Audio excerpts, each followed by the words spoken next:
राधे राधे। जय हिंद दोस्तों, Vande Mataram, God bless you all. क्या हाल है? मैं थोड़ा सा जिम विम जाने लग गया था एक दो दिन से।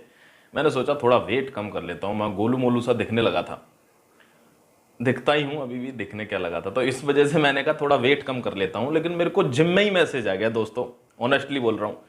कह रहे गुरुदेव आप तो पता नहीं 5-5 दिन में वीडियो नहीं डाल रहे हो, उधर हियरिंग चल रही है, आपका कोई पता ही नहीं है। मैंने उस बच्चे को बोला कि बेटा सीख उसको दीजिए जिसको सीख सुहाए। उसी को आप समझाओ या सीख दो जो आप पे विश्वास करता हो या आपकी बातों को थोड़ा बहुत मानता हो। आज आपको मान रहा है, कल आपको ना माने, ऐसे व्यक्ति को समझाने का कोई फायदा नहीं। इसलिए मैं जिम आ गया। हेलो नमस्कार दोस्तों, मैं आपको बता देता हूं कि आज हियरिंग थी 18 तारीख को और 18 जुलाई को, तो आज हियरिंग हुई नहीं। होगी कैसे? मेरे को बता दी, सबको पता ही नहीं है ना क्यों नहीं हुई हियरिंग। मैं बताता हूं। वहां पर पहले लिखा हुआ था, जब ऑर्डर आया था ना 7 जून वाला, उसमें पहले एक चीज लिखी हुई थी कि the commencement of the next date in the week of 18 July of 2022। यानी अगली तारीख जो होगी, जैसे आज 18 तारीख है, सावन का पहला महीना। आप सब लोगों को सावन का पहला महीना मुबारक। अब सावन के पहले महीना 18 तारीख को यानी सोमवार, तो सोमवार से सैटरडे के वीक में उन्होंने कहा था नेक्स्ट जो है वो लिस्टेड होगी आपकी हियरिंग। तो अब सैटरडे तक हो सकता है, एक दो दिन में लिस्ट हो जाएगी आपकी ये जो तारीख है, और वो सुनवाई भी हो जाए एक दो दिन में, ठीक है। तो इसलिए आज सुनवाई नहीं हो पाई क्योंकि वो लिस्ट नहीं हो पाई। और बताओ आपको क्या बताऊं, क्या हेल्प आपको करूं दोस्तों। एक चीज ध्यान रखना, कम कहूंगा ज्यादा समझना, कि जंगल की आग से एक ही जानवर या एक ही जीव बच पाता है, और ये इस समय जो यूपीएसआई है वो जंगल की आग है। तो जंगल की आग से कौन सा जानवर बच पाता है? वो बच पाता है चूहा। ये विदुर नीति में लिखा हुआ है। कैसे बच पाता है? कि जब पूरे जंगल में आग लग रही होती है, तो जो बहुत तेज दौड़ने वाले या बहुत शेर, बब्बर शेर और जो ताकतवर लोग होते हैं, वो अपनी मैं मेरी में इधर उधर भागते हैं, दो चार को खा जाते हैं और कहते हैं हट, ये कोना मेरा है, मैं इधर खड़ा हूंगा, बचना है, जंगल में आग लगी है। वो सब मारे जाते हैं। बचता कौन है? चूहा, जो जमीन के नीचे घुस जाता है और जंगल में आग ऊपर लगी रहती है और बिल बनाता हुआ बाहर के रास्ते से दूसरी जगह पर निकल जाता है। तो ये जो आग है ना, वो सबको झुलसा रही है। वेदर यू आर सेलेक्टेड और नॉट सेलेक्टेड, नो मैटर, मतलब ही नहीं है इस चीज का दोस्तों। इसमें से जो बच के निकलेगा वो है जो इस वक्त अपने काम पर फोकस किया हुआ है। क्यों? अब आपको ऑनेस्टली एक चीज बता देता हूं कि 2-3 महीने से सब मेहनत कर रहे हैं, जितने भी लोग। धरना हो गया। अगर कोई कहता है, पहले एक चीज क्लियर कर देता हूं, अगर कोई कहता है, इफ somebody says that, कि यहां पर कोई धांधली नहीं हुई है इस भर्ती में, तो या तो वो झूठा है और या फिर वो मक्कार है, यानी इस धांधली में शामिल होगा। इसमें धांधली तो हुई है, बहुत से मैक्सिमम लोग पकड़े भी जा चुके हैं। और एक बात और, पुलिस अभी भी पकड़ रही है और पकड़ेगी, पकड़ रही है और पकड़ेगी। अब यहां पे एक क्वेश्चन उठता है, क्या सबको पकड़ लेंगे? भैया सारे तो केस भी सॉल्व नहीं हो रहे, सारे तो लोग भी जनसंख्या बढ़ाने से नहीं रुक रहे। सारी कोई चीज हो रही है क्या? नहीं होती, किसी भी चीज में नहीं हो सकती सारी। लेकिन हां, अभी भी पकड़े जा रहे हैं। वो जो लड़का था ना, नीतीश कुमार वाला, एक्चुअली मैं कल लाइव आने वाला था, नेट की प्रॉब्लम की वजह से नहीं लाइव आया, और इसीलिए ये वीडियो रिकॉर्ड करना पड़ रहा है, इसको डालूंगा कहीं जाके। तो वो लड़का भी धर दबोचा।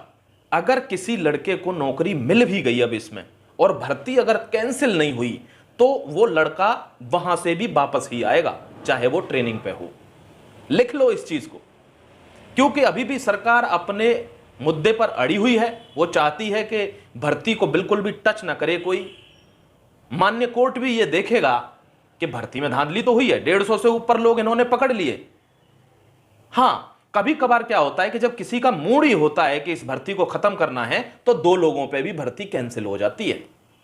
और जब सरकार का यह पक्ष है कि भर्ती में से एक एक व्यक्ति को हमको निकालना है, तो भले ही इसमें 500 और निकल जाएं, ये सारे पकड़े ही जाएंगे, भर्ती से कुछ नहीं होना जाना।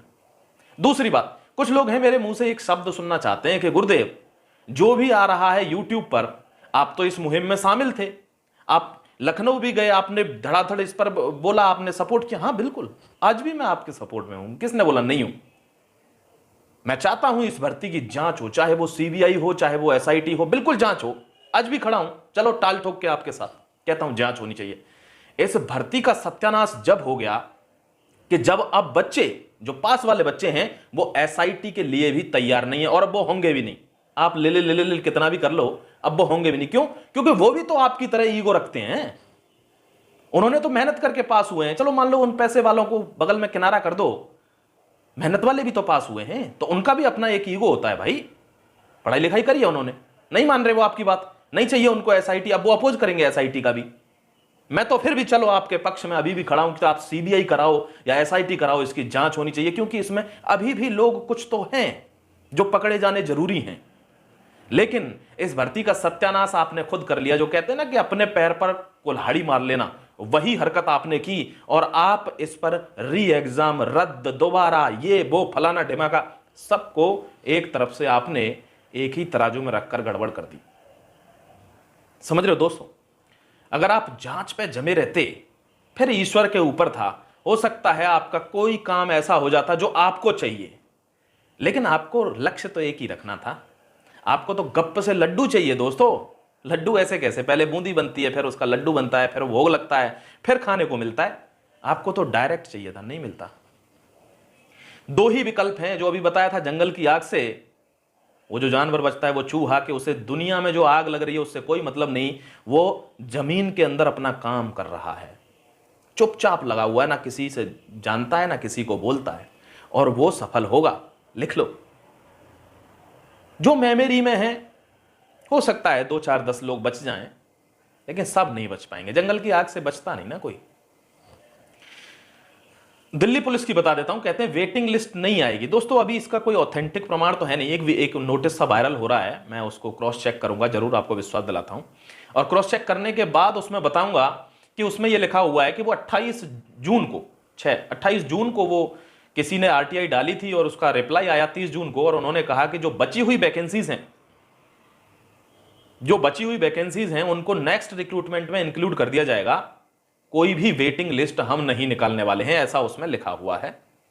साइन भी है उस पर। तो मैं उसको, ज्यादा टाइम नहीं लगेगा, 1 से 2 दिन में क्रॉस चेक करके आई विल इन्फॉर्म यू, आपको जानकारी दे दूंगा, जरूर दे दूंगा।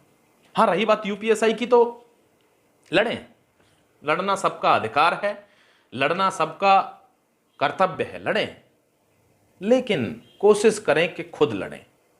ठीक है दोस्तों? और ऐसे लड़ें कि भविष्य बर्बाद ना हो।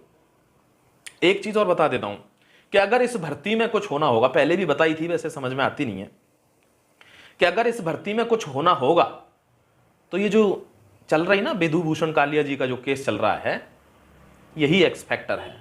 क्योंकि जांच तो चल रही है, जांच नहीं चल रही होती तो इन लोगों को इतने लेट ये नहीं पकड़ रहे होते। मसला इस चीज का नहीं है कि उनका नाम रिजल्ट में कैसे आ गया, मसला इस चीज का है ही नहीं कि वो बच के डीबीपीएसटी में कैसे निकल गए। मसला इस चीज का है कि वो आज भी पकड़ लिए गए, आज भी पकड़ लिए गए। तो जैसे भी पकड़े हो, यानी उसमें जांच तो चल रही है, लेकिन फिर भी मैं तो कहता हूं इसकी एसआईटी, सीबीआई, जो भी आप चाहते हैं, जांच हो इसकी। भर्ती को रद्द करने के लिए आप क्यों टाल ठोकते हैं? इससे क्या होता है? इससे आपका ट्रस्ट जो है वो लूज होता है, खत्म हो जाता है, ढीला पड़ जाता है ट्रस्ट दूसरे लोगों की नजर में, कि ये तो सिर्फ, क्योंकि लोग डायरेक्टली सोच लेते हैं ना कि ये फेलियर है, यानी ये फेल है और गलती, और ये इसमें फेल हो गया है, मान लो ये री एग्जाम के दोबारा करवा देगा, ये दोबारा भी फेल होगा, ऐसा उनका ध्येय बन जाता है अंदर से। समझ रहे हो? तो ये चीज तो नहीं है ठीक। और दोस्तों कोई अगर कहता है कि पास वाले दोबारा पास हो जाएंगे, भाई ये चीज जेन्युइन नहीं है। थोड़ा सा कहते हैं कि आवाज बढ़ाने से आपके आर्ग्यूमेंट्स इंक्रीज नहीं होते। तो never raise your voice, raise the arguments. आप अपना जो तर्क है ना उसको मजबूत करें, ना कि आवाज ऊंची करें। और तर्क यही है कि पास वाले फिर पास हो जाएंगे, इस चक्कर में वो बार बार आपको पास कराने के चक्कर में बार बार एग्जाम थोड़ी देंगे। वो जब तक आप पास नहीं होते तो इस चक्कर में वो बार बार एग्जाम थोड़ी देंगे दोस्तों। तो मेहनत करो, भगवान पे भरोसा रखो, जमकर मेहनत करो। आज नहीं तो कल सफलता मिलती है। मेहनत वालों को सफलता मिलती है, जिन्होंने बहुत मेहनत की होती है और वो आउट हो जाते हैं, फिर उनका मेहनत करने का मन नहीं करता, उनको सफलता नहीं मिलती दोस्तों। रिलेंटलेस एफर्ट इसी को कहते हैं कि असफलता के बावजूद भी लगे हुए हैं वही लोग अंत में इवेंचुअली दे विल सक्सीड। वो लोग ही सफल हो जाएंगे। Thank you very much, God bless you all. और भी कोई इंफॉर्मेशन होगी तो आपके साथ ज़रूर शेयर करूंगा जल्दी से जल्दी। अभी बाहर हैं, जैसे ही दिल्ली पहुंचेंगे दोस्तों आपके साथ सारी इंफॉर्मेशन शेयर करेंगे और डेली बेसिस पे वीडियो भी डाल देंगे। God bless you. चैनल के साथ बने रहें, जुड़ जाएं, चैनल को सब्सक्राइब कर लें अगर पसंद है तो, नहीं है तो प्रॉब्लम नहीं है। जय हिंद।